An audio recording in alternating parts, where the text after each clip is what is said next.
Hello, একজন শিক্ষার্থী প্রশ্ন করেছেন ইউরোপাস ফরম্যাটেই কারিকুলাম ভিটায় অথবা সিবি জমা দিতে হবে কিনা।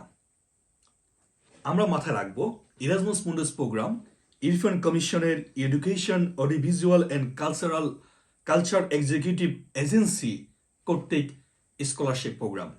অতএব ইরফান কমিশন অথবা ইএসসিএ যেই ফরম্যাটটি ফলো করে সেটা আমরা সবাই ফলো করার সর্বাত্মক চেষ্টা করব। এক্ষেত্রে যদি প্রোগ্রামের ওয়েবসাইটে কোনো নির্দিষ্ট ফরম্যাট দেওয়া থাকে, যেমন একটি প্রোগ্রামের নাম হচ্ছে ফেম, ইরাসমাস মুন্ডাস ফেম, সেই প্রোগ্রামের নির্দিষ্ট ফরম্যাট দেওয়া আছে, তাহলে অবশ্যই সেই ফরম্যাটটি ফলো করতে হবে।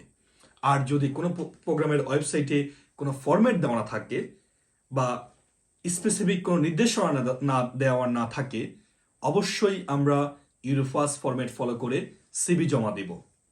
কারণ ইউরোপের বলোনিয়া অ্যাক্ট ফলো করে যেসব বিশ্ববিদ্যালয়, সকল বিশ্ববিদ্যালয়গুলোতে ইউরোপাস ফরম্যাটকে স্ট্যান্ডার্ড হিসেবে মান্য করা হয়। আমরা মাথায় রাখবো ইউরোপাস ফরম্যাটে সিবি জমা না দিলে আপনার যারা প্রোগ্রাম কোঅর্ডিনেটর অথবা সিলেকশন টিমের সদস্য, তারা আপনার এই সাবমিশনটুকুতে এই সিবিটিকে সঠিকভাবে অ্যাপ্রোচ নাও করতে পারে, যার মাধ্যমে আপনার অ্যাপ্লিকেশনটি রিজেক্ট হওয়ার সম্ভাবনা বেশি।